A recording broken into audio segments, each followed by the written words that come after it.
Hey friends, it's Andy. Welcome to our new show, Accelerate Expresso. Look, I know you're busy, and it's hard to keep up with all 6 of the great episodes we publish each week. So, with this show, Accelerate Expresso, we're going to deliver highlights from each episode from the previous week. And in the process, give you short, delicious shots of insight from a show you might have missed, and to help amp you up for the coming week. Now, before we jump into it, please remember to visit iTunes or Google Play or wherever you listen to subscribe to this podcast. And while you're there, leave a review, please, for Accelerate. We need your feedback to ensure that we keep delivering the high levels of value you expect. Okay, let's Expresso. Hey friends, this is Andy. Welcome to Expresso. Due to the July 4th holiday, this was a short week on Accelerate in terms of new episodes, which means a little bit shorter Expresso for you today. Make sure you come back again. Next week, we'll have a full complement of episodes for you on the show. So first up on this edition of Expresso from episode 500 is Coca Sexton. Coca is the global industry principal for social selling at Hootsuite.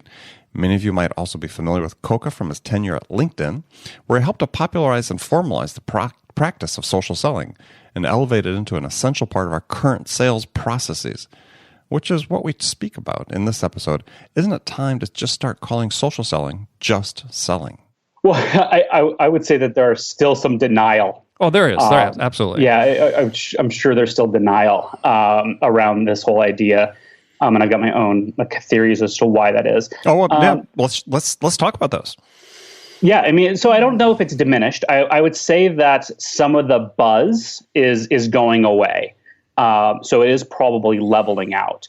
Now, I do think that people are still looking for it, right? There's still a lot of exploration and how do we, get our salespeople to become more savvy within social networks? How are they, going to identify, connect, and engage with these buyers in these different mediums? And I've been saying this for years that eventually social selling is just going to be called sales, and I think in many ways it is. Like social is a part of every modern sales organization in some aspect. If it's not being led from the top. And actually, being pushed down to the teams and how to leverage these tools and these applications and platforms. Mm-hmm. Individual reps are taking the responsibility on their own and doing it on their own. Yeah, well, you used an interesting word, which is sort of becoming, becoming like a buzzword. Is modern sales, and which is great, and I appreciate that. But we have lots of people listen to the show who. Sales professionals doing a great job, but by the definition we use of modern sales, they're not. And I've given this example in the show several times of, talking with a company earlier this year that 100-year-old company with, I think about 60 outside field salespeople, number one in their market segment. So established company, their strategic initiative for this year was to install the first CRM system. And that's the world outside what I consider sort of the tech bubble. Yeah. Is that, we have people in this modern world who are selling proficiently, but not using any of these tools really. Maybe they're using LinkedIn to connect in some cases, but, once we get beyond consider that first level of let's say social in their sales stack, that may be it.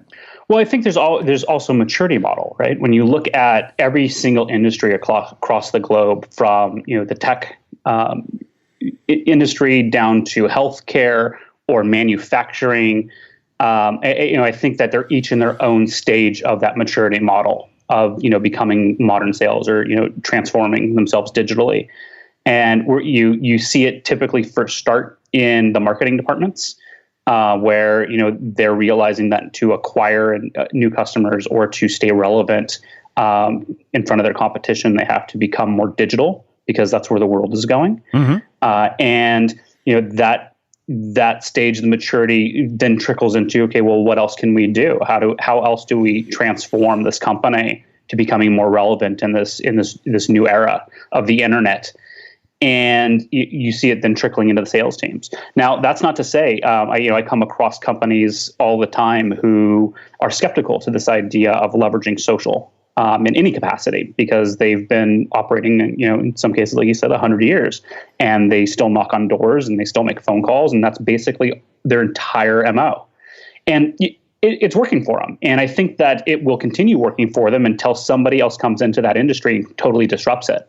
And that's where you see these behemoth companies struggling because they can't keep up, because somebody else has figured out a new way, some type of hack to get in front of those customers that they already have and the new ones by leveraging digital tools. And that's where you see some of that scrambling around for how do we stay relevant.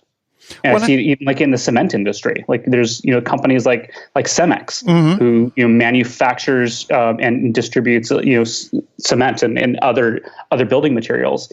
Even they are seeing this trend where they need to become more digital, and their sales teams are starting to adapt to it also. On Thursday, in episode 501, I talked with Bertrand Hazard. Bertrand is the VP of Marketing at TrustRadius. TrustRadius is part of a growing set of third-party, independent, crowdsourced review sites for SaaS applications. These are becoming important resources for buyers who are evaluating solutions in various markets. In our conversation, we explore how these sites operate and the value they provide to buyers and sellers alike. Well, so most of the people know TrustRadius as being a review platform for technology products. So what I mean by that is that we are helping technology buyers to make more informed decisions with authentic, in-depth user insights, basically content from their peers and content that they can trust. Now, what we are doing for technology vendors is a lot more than that. What we're helping technology vendors is really to get their customers on the record authentically and at scale, and then use that content to engage and convert their buyers across their own sales and marketing channels. So it's not just about capturing reviews and having reviews posted on TrustRadius. The site is really a mean to an end. What it is, it's really about saying, okay, I've got a customer base of, let's say, 1,000 customers. And what I want to get as many of these customers on the record so that I can do a few things with it. I can understand use cases that maybe I'm not aware of. And that's usually extremely powerful from a product direction, product strategy standpoint. I want to listen to how customers speak about my product. And that's really useful and extremely important for both product marketers, but also for salespeople, because now you can kind of like start to see about how people describe you and describe your products and features in a way that then you can, replicate with prospective buyers. And then it's important for marketers that can use now the voice of their customers as a way to nurture nurture the prospects that they are engaging with. And then for sales, which is the most important, they've got now at the tip of their hands the ability to provide examples, what I love to say money quotes from existing customers that they can share with their prospects. And instead of saying, well, look, trust me, I'm telling you that we can do this and this, they can basically point to a specific quote within a review and say that, don't trust me, don't take my word, look at what John at this company is telling about, our product and services and offerings. So that's in a nutshell what, TrustRadius is all about. We are, we want to bring really transparency to how people buy software, but we're also trying to help, vendors to take advantage of their customers and do it at scale. That's in a nutshell what we're doing. Okay. So how are you working with vendors to do that? So with vendors, any vendor today can come to TrustRadius and they can have their product listed. And if they want, they can even have, drive their customers to write reviews on TrustRadius. There's a standard template that they can use to do that, and it's completely free. It's not a pay per play. We don't like that model of pay per play. Now, for other vendors, what we are doing is we're working with them and we're helping them to really not go from 0 to 10 reviews, but 0 to 100 reviews. We're really working with them to get a lot more of their customers on the record because we know how to run programs to do that. And we can also customize the questions within the reviews, which means that if you start with the end in mind, if you start to think about, okay, what would help us to sell or what's stopping us from selling? Let's say you work for a company and you know that your product is highly scalable, but there is perception in the market that your product is not, necessarily scalable. What we can do is we can insert questions at the front end, basically within the review, and ask existing customers to speak specifically around scalability. So what it does is not only you're getting new brands on the record, but you're also getting your customers to speak, genuinely and authentically about, your features that might differentiate you or help you in your sales process. And then once you've got that content, that's gold, because now that content can be reused, as part of your sales engagement. On Frontline Friday this week, episode 502 with Bridget Gleason, we talk about sales principles, really core sales values, and the necessity of having principles guide your sales methods versus the other way around. And we discussed some excellent books that describe the value of principles. So, Bridget, how are you today? You know the answer. Should I stop asking? You know the answer. Should I stop asking? No. Keep asking. I'm doing excellent. Okay. I'm doing excellent. It's great. Fantastic. Beautiful, sunny, fantastic. Couldn't be better. So people are going to listen to the show. And it's Friday. It's Friday. So, but people are going to listen to the show and wonder, are there ever any clouds in Bridget Gleason's life? Oh my God. Yes, there are clouds all the time. Okay. There are clouds. Lots of clouds. Clouds. Yes, lots of clouds. Have you looked at clouds from both sides? It sounds like a song. Somebody should write it. Yeah, there are clouds. It just takes more effort when there are clouds to find the sun that's shining through. So, but there are definitely clouds. But it's always worth the effort. Don't let anybody, no one should ever be deceived that I'm always like sunning up. There are days that I come in. It was last week or the week before. And people cringe when they see you walk in. It's like, oh no, Bridget's in one of her moods. No.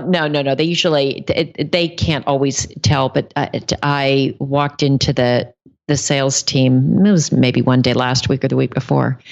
And I said, I just want you guys to know I am in a really bad mood. Okay. And I said that the universe is not cooperating. Like I have certain things I want them to line up, and you know what? Everything is not organizing in the way that I would like it to be organized. Okay. And I feel very frustrated. So I give you my permission right now to plug your ears, whatever. If I bark, just know I'm having a bad day. I just want to put that out there. Mm-hmm. Walk softly. I try to let people know. Give them a heads up. Okay. Well, have you ever been running a sales meeting, like pounded the table with your fists? No, I'm not a fist pounder, but there are sales meetings I've run where it's clear. God, when I'm mad or something displeases me. Tell us. No, there's no mistake. There's no mistake. Like it's not, you don't wonder, okay. And it's my face. Like you can't see it here because we're on a podcast, but my face, I couldn't win poker. I can play, but I lose because my face says it all. The tone of my voice, I am short. It's clipped. I'm also very direct. Finally, in episode 503 with John Wibben. John is the founder and CEO of Content Launch and the author of a couple of excellent books. On his first appearance on Accelerate, we talked about his first book, Content is Currency. And in this episode, we speak about his second book, Future Marketing, Winning in the Prosumer Age. And John provides some interesting predictions for how marketing is going to evolve in the future and how these ultimately will impact sales as well. Check it out. The prosumer is the new consumer. And this term actually was coined by the futurist Alvin Toffler in 1980. In his book, The Third Wave. Yeah, I remember reading The Third Wave. Yeah, great book. And I read it when I was 9 years old. And it made a huge impact on me. I was older. Yeah, I know. But as a 9-year-old child reading this book, I was really taken by it, and it really made a huge impact on me. I think partially because I was very young, but a lot of things that he talked about in 1980, so long ago, have come to fruition in one way or another. And so this prosumer is essentially it's a mashup of producer and consumer. And if you look around and the way we all behave with the brands we interact with, we are helping them produce the service or experience and also consuming at the same time, in large part. So if you look at Amazon and all the reviews we give on Amazon, we're helping Amazon produce the content on the Amazon.com site. Facebook, Facebook's not producing all that content. We are. At the same time, we're consuming the content. So this whole prosumer thing, it's bigger than the thought leader movement. It's bigger than the influencer movement. It's taking shape here right before our eyes, and literally, millions of people are now what I would call prosumers. And so it's such a big thing, and it's going to get bigger that I think we really need to call it the prosumer age. And so I think it belonged in the subtitle of this book because I'm really talking about the next 14 years in the marketing practice, and I think the prosumer is going to be a key piece of that. So how do you see that working? Let's say, okay, you gave some great examples of contemporary Amazon, Facebook, so on. Get that, but what about more conventional sort of hey, I sell industrial parts. I work for GE and sell industrial parts. I mean, how does that affect their customers? How do their customers become prosumers? Yeah, that's a good question. And I don't think that there's an application for every company, every industry necessarily. But in some cases there can be. I think it's just getting closer to the consumer and then getting closer to you. So that can take many different shapes and different forms, and seeing them differently in the fact that these aren't people that I sell stuff to. These are people that can help me improve my marketing, help me run some of my marketing, and vice versa. I'm helping them with their lives in some way, shape, or form too. So it's really just breaking down the wall between company and customer in new ways, using new technology to do that, whether it's virtual reality or augmented reality. All these things are coming. And I think the prosumer age is just taking shape now as we speak. In the next 3 or 4 years, or 3 or 4 years from now, I think we'll see it more clearly. And for some of those companies, like you just mentioned, there may be an application there, there may not, but I think it really is just getting closer to your customer and using the technology to do that. Well, I think it's the idea of listening to you talk. I mean, to me, it strikes me it's really about the customer experience really becomes part of that, right? So regardless really of what you're selling is, as you said, it's not a matter of selling to someone. It's this whole act of selling is, it's a collaborative process.